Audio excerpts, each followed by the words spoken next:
Alas 5:10 na, One Western Visayas na. Oh, alas 5:10 na, One Western Visayas na.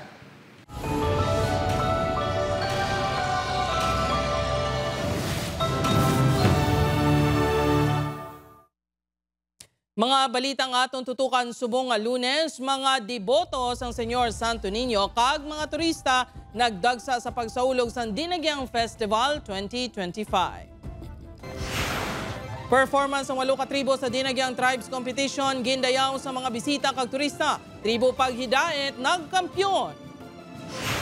Pagsaulog sa Dinagyang Festival 2025, generally peaceful sa sa kapulisan. 300,000 ka individual nagdagsa sa highlights sa selebrasyon. Bangkay sang 29 anyos nga lalaki nga taga-Antique nga nasulod sa sako na sapuan nga nagalutaw sa Parola War. Masobra 5,000 kalayaw nga ido kag kuring sa Bacolod City target nga madakop kag makapon sang City Vet. Kag Kapuso Stars nagdugang sang kasadya sa pagsaulog sa Dinagyang Festival 2025. Ini ang GMA Regional TV, One Western Visayas.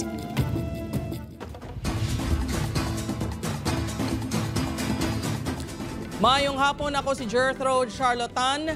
Pagsaulog sa Dinagyang Festival 2025, gindagsa sa mga deboto kag turista. Performance sa Dinagyang Tribes Competition ginkabiliban sang mga bisita. Ini ang gintutukan ni Kim Salinas. Napuno sa mga tao kag bisita ang downtown area kag Mandurriao District nga nakisadya sa Dinagyang Festival 2025. Gindugok man sa mga deboto sang Senyor Santo Niño ang San Jose Parish Placer sa ginhiwat nga Grand Religious Sadsad sang Sabado. Kag siyempre, wala din palampas ang mga matahom, madinuagon nga performances sa Dinagyang Tribes Competition. 8 ka tribo ang nagpainis-inisanay. Entrada pa lang ang grupo, nagpakita na ang tribo Paghidaet sa costumes na nagpawaw sa mga tumalanaw.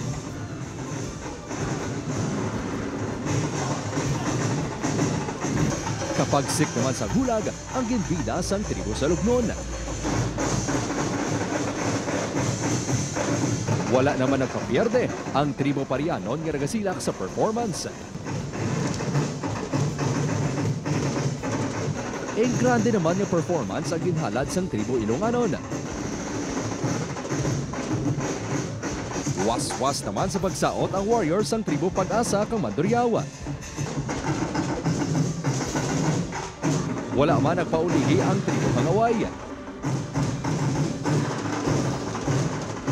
Matahom nga music ang nasaksiyan sa performance ng tribo Molave. Kag ginpakita sang tribo Panay kung nga sila ang balantayan nga tribo bilang defending champion. Nangin makahalawat-hawat ang awarding ceremony sa Iloilo Freedom Grandstand.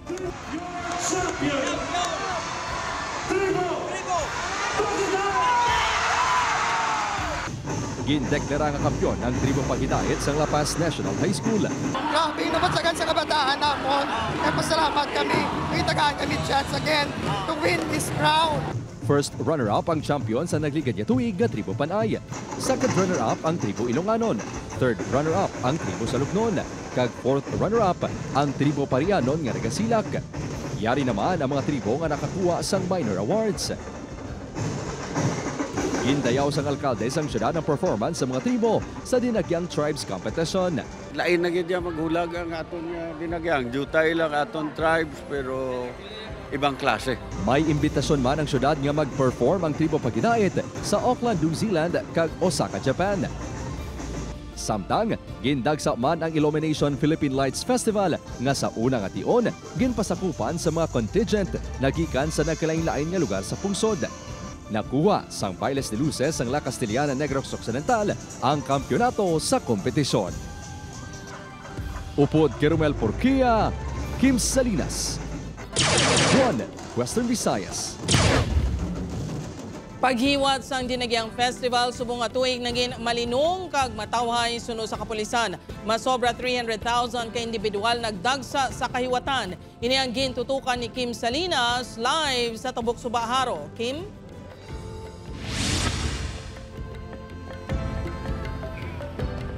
Church sa tunga sa mga insidente sang pagpangawat, pagpang-pickpocket kag ginagamo. Ginakabig sa gihapon sang kapulisan nga generally peaceful ang paghiwas sang Dinagyang Festival 2025.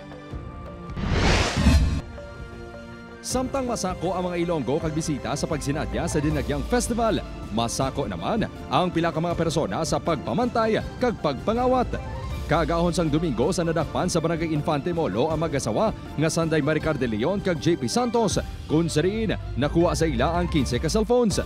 Matapos ang pila ka minutos, dakop man ang ila leader nga si Kevin Kenneth Fresto nga nakuhaan sang duga nga 15 ka cellphones.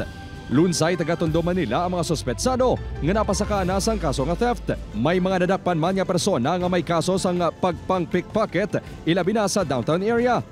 May mga nagluntad man nga kinagamo nga gilayon man nga napauntat sang kapulisan. Sa tunga sini, wala sang na-record nga dalagko nga krimen ang kapulisan gani ginakabig nila nga generally peaceful ang paghiwat sang Dinagyang Festival. I-consider namon ang tanan-tanan gid nga events, not only on the major events, side events, but as well as those mga guests sa mga hotels, restaurants, and bars. Sa estimates ng kapulisan, naglabot sa masobra 300,000 ka individual ang nagpasakop sa selebrasyon sang Dinagyang Festival. Naibaloan nga masobra 7,000 ka security forces ang gideploy sa Dinagyang. Ang pila ka mga Ilonggo, nabatsagan gid ang Dinagyang spirit kag nag-enjoy sa mga aktibidad sa Dinagyang. Alay pa sa Biyernes ang amon yung lagaw ya. Hasta kagabi, alauna na kami nakapuli. Daw nagamuhan ka na... Man, okay lang. Sadya gani. Samtang humalin sa masobra 20 ang nailigad niya tuig, 50 tanan ka mga food kiosks ang nagpasakop sa food festival sa Dalan Delgado kag Isnart sa Iloilo City proper.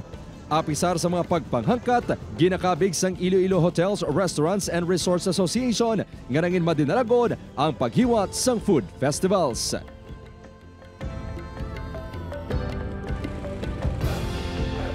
Jert naglabot naman sa halos 253 tons sang basura ang nakolekta sa Iloilo City General Services Office pumalin sang Enero 23 tubtob kahapon, Enero 27. Jert? Madamo gid nga salamat sa update kapuso Kim Salinas. Mga kapuso, auto kag truck nagbungguanay sa Circumferential Road sa Barangay Takas, Haro. Duha ka sakay sang auto patay. Si Zen Kilantang Sasa nakatuto. Halos nawasakid ang ining auto sa tunga sang Circumferential Road sa Barangay Takas, Haro. Guba ang manubela kag nakakasang duha ka pertahan sa driver side. Makitaan pa ang mga dugo sa naglupok nga airbag sang salakyan. Ini ang sitwasyon matapos magbungguanay ang auto nga ginamaneho ni Joseph Sumagyo nga taga Santa Barbara, Iloilo. Kag wing van nga ginamaneho naman ni Freddy Serios nga residente sang Talisay City, Negros Occidental. May 8 ka mga pasahero ang auto, lakip ang driver sini nga dali-daling ang ginpangdala sa ospital. Apang ginbawian sang kabuhi ang 24 anyos nga si Rizalin Anakan, pumuluyo sang Dumangas, Iloilo, nga nagapungko sa backseat. Napatay man ang driver sang auto nga si Sumagyo. Ang mga biktima ang magpakaisa. Pilason man ang anom nila ka mga upod. Base sa investigasyon sang kapulisan, padulong sa Dumangas ang auto. Samtang ang wing van nga may karga nga plywood ang yara sa piyak nga lane sa matabo ang aksidente. Base sa impact, ma'am, may kadasigon gid kay hindi man to mag-amuto ang damage kung hindi dasig ang lagan. May impormasyon nga nang agaw sa lane sang truck ang auto apang ini ang ginaimbestigaran pa sang kapulisan. Ginahibalo pa man sang kapulisan kung ang driver sang salakyan ang yara sa impluwensya sa makhulubog nga ilimnon, ilabi na nga halin ang mga ini sa syudad sa pagsaulog sang Dinagyang Festival. Hindi kami kahamba kung nakainom sila, kay pag-abot namon to wala na sila, impangdala na sa ospital. Ginkustodiya na sang kapulisan ang driver sang wing van, samtang ginahulat pa ang mangin resulta sa investigasyon. Upod kay Cirilo Randuque, Zen Kilantang Sasa, One Western Visayas. Para sa dugang nga mga balita sa Bacolod City, kag pila ka lugar sa Western Visayas, mangin kaupod ta si Adrian Prietos. Adrian? Yes, Jert, mga kapuso, madamo gid nga salamat mga nadakop nga layaw nga ido kag Kuring sa Bacolod City. Sa buong Enero naglabot sa 67. Pila ka mga nagasagod, ginapili nga itugyan ang hinuptanan sa LGU bangod hindi na matatapan pa. Yaring balita nga aton gintutuka. Ginkaalarma sa Bacolod City Veterinary Office ang pagdamo sa mga layaw nga ido kag Kuring sa mga dalanon sa syudad sining Enero. Sa datos sang City Veterinary Office, yara sa 5 tubtub 10,000 kalayaw nga mga ido. Kagkoreng, ang kinahanglanon nga dakpon agud mapangkapon para mapunggan ang pagdamo pa. Sa sulod sang City Pound, may 120 na ka mga ido kagkoreng nga ginasagod. Kalamanan diri mga na-rescue sa dalan. May iban man yung turnover mismo sang mga tag-iya. Pero hindi lang na strays nga wala tag-iya, ang ibanda, may mga owners nga kung gabi buya nila do. Actually, the root cause gini sa aton yung problema diri sa Bacolod City is irresponsible pet ownership, no? Importante sa mga caretakers ang City Pound nga makuha ang mga nagaliho-liho nga ido kagkoreng agud hindi na makapanghalit pa. Wa sila kabalo kung ano man ang sitwasyon din sa mga ido. Kisa amonyo, for example, nga kisa grounded man sila tungod sa kadamo sang ido sa Bacolod. Subo nga Enero, nagdangat sa 67 ang mga napangsiko nga layaw nga mga ido kagkoreng sa syudad. Ginalantaw nga hindi makaigo sa pasilidad ang mga madugang pa nga ma-rescue nga ido kagkoreng gani ginaduso nga mapadasig na ang pagsaylo sa bagong nga animal shelter sa Barangay Granada sa Mayo. Para naman sa pila ka mga residente, mas maayo nga makalikaw sa kagat sang koreng o kurido gani ginpaiway na lang nila nga magsagod. Wala kami gisagod dito kay damo kabataan, di kon makagat ni problema mga dako. Opo, Kiril Casillo, Adrian Priatos, One Western Visayas.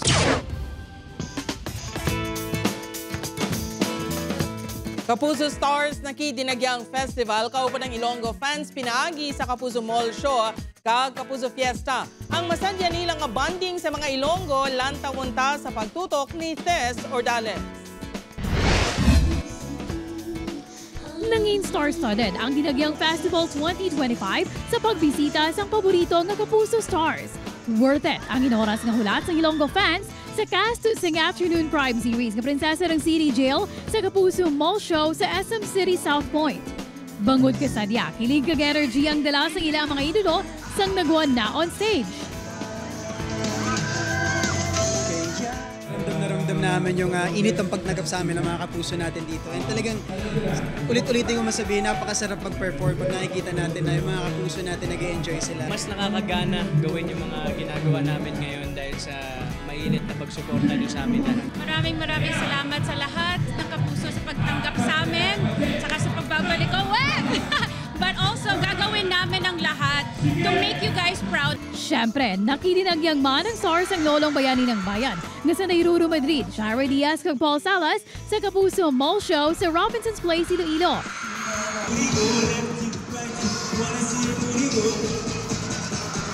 Sa mainit na pagtanggap po sa amin, hindi ko rin makakalimutan itong lugar na to dahil I guess nakapag-perform na rin ako before dito. Talagang ganun pa rin yung pagmamahal nila. Kaya naman, nagpapasalamat din po ako sa lahat po ng mga nanonood ng Lolong. Sobrang saya, sobrang na-miss ko. Super happy din ako kasi na-meet ko ulit yung mga supporters ko, may mga Ilonggo. Sa mga hindi nakakalang Ilonggo ko, so sobrang saya at thank you sa mainit na pagtanggap niyo sa amin mga kalolong. More happiness po. Makita naman ang kasadya sa nawang sang fans ang nagwa na ang My Ilonggo Girl Stars na sa Jillian Ward, Michael Sager kag Yasser Marta sa Kapuso Fiesta sa Festive Walk Iloilo. #grateful ang Kapuso Stars sa mahinig na pagbaton sa ila sa mga Ilonggo. Sobrang warm po ng pag-welcome nila and nakakatuwa and I'm just so happy na makapag-perform po dito sa Iloilo. Ang sasaya ng mga tao dito mga Ilonggo and kanina sa stage, nag-enjoy lang po kami. And of course, I'm just excited and I hope to come back. Sobrang wild ng crowd. Iba nga talaga pag dinagyang festival. Sobra. Sana makabalik kami. Thank you. Upod kay Marvin Lauderes, Tess Ordales. One Western Visayas.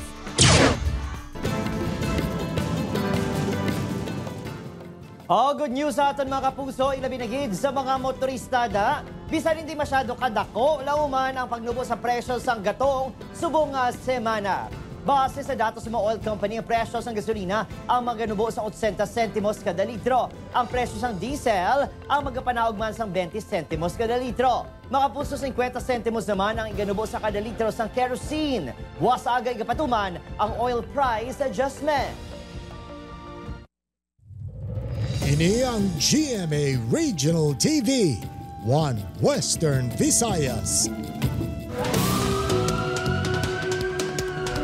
61 anyos nga lalaki gintiro patay sa iaabyan sa tunga sang talamnan sa Leganes, Iloilo. Si Zen Kilantang Sasa nakatuto. Nagakulog sa tunga sang talamnan ang 61 anyos nga si Antonio Defensor matapos makaangkon sang patal nga pila sa dughan nga gintunaan sa iya kamatayon. Si Defensor ang gintiro patay sang iaabyan nga si Dante Gasper sa Barangay Calaboa, Leganes, Iloilo, Sabado sang aga. Sa investigasyon sang kapulisan, nagsugatan na ang duha sa talamnan. Ginhaboy sang biktima sa nabuka nga semento halin sa footwalk ang sospek, kagintuyo pa nga bunon. Matapos nga maigo sa ulo, naggabot ang sospek sang armas sini nga 12-gauge shotgun, kagintiro ang biktima. Gin-attempt ni nga bunon ang suspect pero wala man kabalo ni ang biktima nga may posel manggali ang suspect. So nagabot man ang suspect kag tiniro siya. Sunod sa himata ni Defensor, pareho nga nagtambong ang duha sa namatyan Biyernes sang gabi. May natabo pa nga kinagamo sa duha nga gintambagan sang pumuluyo. Kinuga sang tuyo ko na ang suspect and then nag-abtanay sila dire. Ginbulag ko, gindala ko ang tuyo ko mapuli. And then pagpuli ko dire, nagbalik pagit siya to ko no.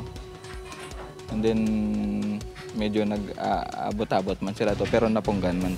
Sunod sa kapulisan, posible hinubog ang rason sa pag-away sang biktima kag sospek. Ilabi na nga suod kuno nga mag-amiguhay ang duha. Wala pa madakpan ang sospek nga nagpalagyo matapos ang krimen. Upod kay Cirilo Randuque, Zen Kilantang Sasa, One Western Visayas. Mga puso sa Bacolod City naman, yara sa buong sa Costadilla sang Bacolod City Police Station 6, ang 24 anyos, naging kilala kay alias Willie, matapos madakpan sa akto sa mga residente sa Barangay Takuling nga nagatulod sang kinawatan sini nga motorsiklo. Natukiban niya gintuyo pa sa suspect nga kawaton ng motorsiklo ginapanigiyahan ni Hermes Veronel nga residente sa among lugar. Bacolod City ginpulihan kastigo sa mga residenteng suspect. Sunod pa sang pulisan, may record na sa pagpangawat ang suspect nga sa masami nagaliho-liho sa dala. Kung nagapangwa lang sa mga ano ya, kaya galakat na sa galakat, kung ano siguro malabyan yung gurong trip ya, gurong ako ano mo na ang ginakuha ya. Ginahinggan nyo, tapos nga mag-file tayo isang kaso, kaya basi bala mo brama sa iban gyapon. Pagpakigbato sa fake news kag maid-id nga pag-usisa sa mga kandidato gintalakay sa GMA Masterclass Election 2025 Dapat Totoo Series sa Davao City kag General Santos City. Si Julius Bilacaol nakatuto. Ang pagpakigbato sa fake news kag kung paano ini madasing nga matumod. Ang kabahin sa mga ginhatagan pagtamod sa mga kapuso speaker sa GMA Masterclass Election 2025 Dapat Totoo Series. Gintutukan sang isa sa mga speaker sa Holy Cross of Davao College sa Davao City nga si GMA Integrated News Producer Tina Panganiban Perez. Ang mga dapat usisaon nga mga kinaiya sang isa ka kandidato nga dapat butohon. Malaking factor yung election 2025 sa election 2028. Kaya tandaan po natin, ang nakataya sa kada eleksyon ay buhay natin, kinabukasan natin. Kaya ang dapat nating piliin ay yung dapat. Ginpahanumduman ng mga estudyante sa Notre Dame of Tadjanga sa Brother James McKnight Auditorium sa General Santos City. Nga usisaon sa maayo ang nagakakita ng mga impormasyon online. Nagpahayag man ng mga estudyante sang ila suporta kaangot sa responsible voting pinaagi sa pagpirma sa Panata Wall. It is about time for our young people to be informed, to be engaged, to participate in nation building. We are presented with a unique opportunity to deepen our understanding of the electoral process, guided by expert insights on truthful and responsible voting. Suno kay Senior Vice President and Head for GMA Integrated News, Regional TV and Synergy, Oliver Victor B. Amoroso. Nagasentro ang GMA sa pagpasiguro nga ang tagsa ka Pilipino, ilabi na ang mga pamatanon, ang kaupod sa away kontra sa misinformation kag disinformation, ilabi na subong nga nagahilapit na ang midterm elections. The GMA Masterclass Election 2025 Dapat Totoo Series aims to remind us of our right to choose our leaders, the necessity of remaining vigilant, and the importance of being discerning in our choices. Julius Bilacaol, One Western Visayas.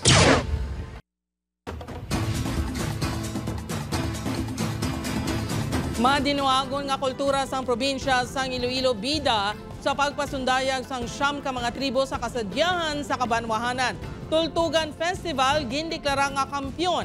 Si John Sala nakatuto. Pagsugod pa lang sang performance, tubtob sa katapusan, wala gid napaslawan ang matumalanaw sa mga festival nga nagpasundayag sa kasadyahan sa Kabanwahanan 2025. Kasubo nga nag-joyride ka sa bugos nga probinsya sang Iloilo, bangod sa performances sang siyam ka mga tribo nga wala gid nagpaulihi sa pagpakita sang fun, foodie-friendly Iloilo. Una nga nagpasundayag ang Banaag Festival sa Banwa sang Adilaw, Iloilo. Nga pisar masanag pa ang tagiti sang adlaw, nagbanaag gid sa katahom. Ikaduwa nga grupo ang Kaing Festival sa Banwa sang Leon nga nagpakita sang dako nga simbolo sang kaing sa kultura, ekonomiya kag pang-adlaw-adlaw sa mga taga-Leon. Subog man ang Bukari Pine Forest nga ginapabugal sa Banwa. Banwa sang San Rafael naman ang sunod nga nagpasundayag. Sa diin ginpakita ang mga matahom nga kaladtuan sa Banwa, subog man ang kultura kag mga tradisyon sa Banwa. Napukaw naman ang imahinasyon sa mga tumalanaw sa kultura sang Panay Bukidnon sa pagpasundayag sang Tribo Halaod sang Hinunugyaw Sugidanunay Festival sang Kalinog. Gingutom naman ang mga tumalanaw sa ginpabugal sang Banwa sang Kabatuan nga Tinuom, bangod sa ilang madinuagon nga pagpasundayag sang Tinuom Festival sang Banwa. Puno naman sang emosyon kag enerhiyang entry sang Banwa sang Dulusena nga Cry of Helicon Festival.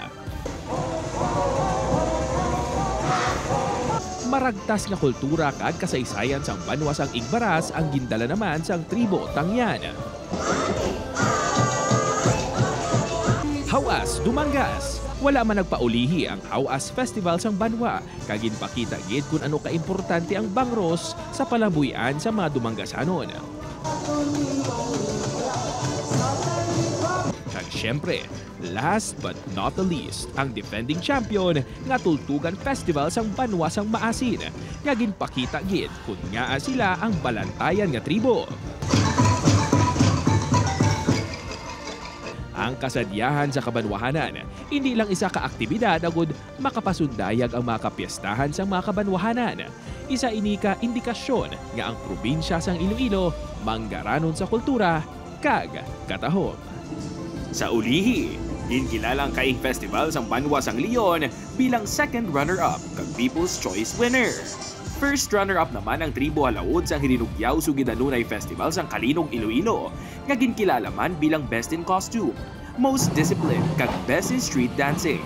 Kag back-to-back champion ang Tultugan Festival sang Maasin, Iloilo, nga nakuha man ang Best in Choreography, Best in Performance, Best in Music, kag Best in Production Design. Upo kay Hans Desierto, John Sala. 1 Western Visayas. Ini ang GMA Regional TV, 1 Western Visayas. Mga kapuso, bangkay sang 29 anyos nga lalaki nga taga-Antique nga nasulod sa sako na sapuan nga nagalutaw sa Parola Wharf. Si Julius Bilacaol nakatuto. Nabuhag ang mga tao sa Parola Wharf sa Barangay Concepcion, Iloilo City proper Domingo sang aga. Matapos nasapuan ang bangkay sang isa ka lalaki nga nasulod sa sako. Una diri, nasapuan ang sako nga nagalutaw sa Iloilo River. Sang ginpahigad, diri nabukaran ang ginaaligar gin salvage nga lawas ang biktima nga yara na sa advanced state of decomposition. May mga hollow blocks man nga nakitaan sa sulod sa sako. Sang primero wala pa ini makilalaan. Apang bangod sang tato sini sa likod kag tiil, kag ngalan sini sa dughan nga nakaimprinta.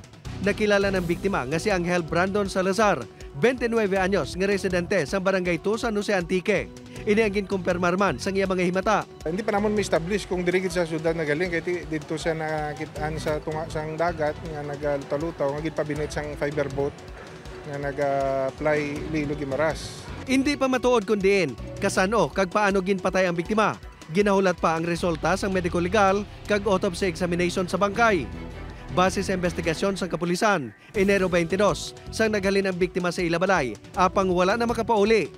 Padayon man nga ginakumpirmar sang kapulisan ang impormasyon nga anay tukhang surrenderi ang biktima. We are only focusing sa atong investigasyon sa iyang mga last known location kag sinong iya mga kaupod. May ginreport man nga bangkay nga nasapuan sa Guimaras kahapon. Apang padayon pa nga ginakumpirmar sang ICPO kon konektado ang amo nga mga insidente. Upod kay Romel Porquilla, Julius Bilacaol, 1 Western Visayas. Mapuso ari Balantayan, 8 ka beses nga nagbuga sa kabuang mga kanlaon kahapon base naman sa 24 oras nga monitoring sang PHIVOLCS. Apisar mas manubo ini sa 14 ash emissions nga na-record sang Sabado, Enero 25, Balantayan gihapon aktibidad sang bulkan bago nakitaan sa mabasog nga pressure sa idalom ang bulkan nga amo ang nagaresulta sang pagbugas sang abuson pa sa PHIVOLCS. Ang pinakaulihing ash emission nagresulta sa ashfall sa pila ka bahin sang La Carlota City kag sa bahin sang La Castellana, Negros Occidental. May 35 naman ka volcanic earthquakes ang na-record sa bulkan. Pwede siya nag-indicate nga may plugging sa system. May nag-plug sa iya nga babaw, amo na nga kumbaga nag-pressure, nag-build up ang pressure. So for example, nag-move ang magma upwards.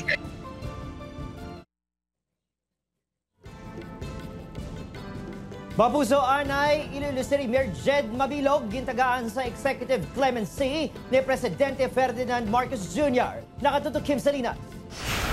Pamatuod kuno nga wala ini isang koneksyon sa mga drug lord kag hindi siya walay city ang Iloilo City. Ini ang ginpabutyag ni former Iloilo City Mayor Jed Patrick Mabilog sang mabato ng sulat nga nagagrant sang petisyon sini sa executive clemency sa kaso administratibo may kaangtanan sa unexplained wealth sini. Bot silingon, ginakuha na ang penalidad kag disability sa among kaso kung sariin gidismiss ang ombudsman si Mabilog sang Agosto 29, 2017 sa kaso nga serious dishonesty. Sa sulat, rason sang pag-grant ni Presidente Ferdinand Marcos Jr. sang petisyon, amo ang madugay na nga commitment ni Mabilog sa maayo nga panggobyerno kung sa diin may dabaton ini nga mga awards kag pagkilala. Wala na lakip sa executive clemency nga ginhatag kay Mabilog ang mga kaso kriminal nga ginapangatubang sini nga yara sa Sandigan Bayan. That was the basis for the executive clemency. Doon po sa executive clemency na nakasulat na pag-grant sa paper, ay nagsasabi ng lahat na nangyari, including the campaign against illegal drugs. Pinaagi sa executive clemency, ginabalik man ang kinamatarong ni Mabilog nga makamoto kag makapadalagan. May misa nga giniwa sa balay ni Mabilog kay inasang aga. Sa karon, plano ni Mabilog nga magpadulong sa Manila agud personal nga magpasalamat sa presidente. Apisar sang executive clemency, hindi makabig ni Mabilog nga safe ini. Di ka may mga issues kaya yung politika, I am never safe. So I just have to be careful. Sa ginpagwa nga statement ni Iloilo City Mayor Jerry Treñas, ginaabi-abi sini ang paghatag sa executive clemency kay Mabilog. Sa karon, gintuad ni Mabilog nga may plano ginikunta ni mag-file sang iya certificate of candidacy sang Oktubre sa nagligad nga tuig. Wala pa sang desisyon ng anay alkalde kung mapadalagan ini sa eleksyon sa 2028. Upod kay Romel Porquilla, Kim Salinas, 1 Western Visayas.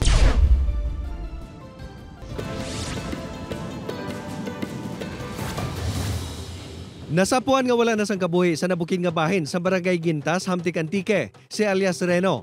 Nga sospek sa pagtiro si aman lang kasilingan nga si alias Evelyn sang tinaligdan nga January 21.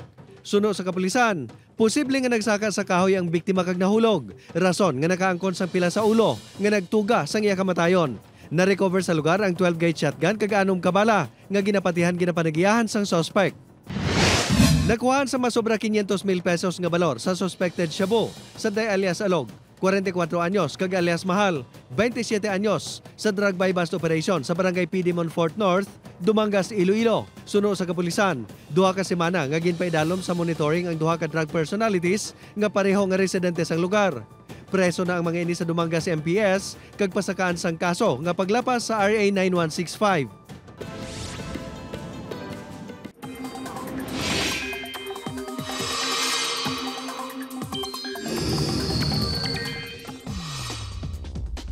Mga puso, wala sa Bagyo ukon malaing ni tiyempo pero mabatsagan gihapon ang epekto sa nagkalain-lain nga weather systems. Lakip diri gihapon ang hangin amihan nga nagalabo sa bilog ng Luzon. Shear lines sa nagkailaing nga lugar sa Visayas, kag easterlies naman sa nabilin nga bahin sa pungsod. Kahapon, na-record 9.4 degrees Celsius sa La Trinidad, Benguet. Ini ang unang ation nga single-digit temperature sa buong amihan season.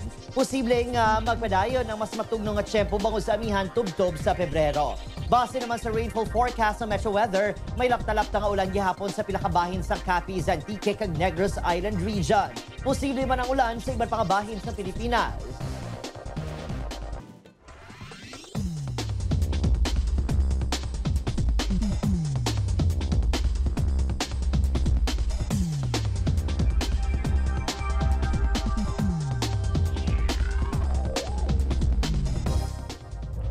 Mga kapuso, mahimo nyo malantaw ang ining episode sa GMA Regional TV official website www.gmaregionaltv.com. Pwede man mabisita kag i-click ang subscribe button sa GMA Regional TV official YouTube channel para sa mga updated nga balita.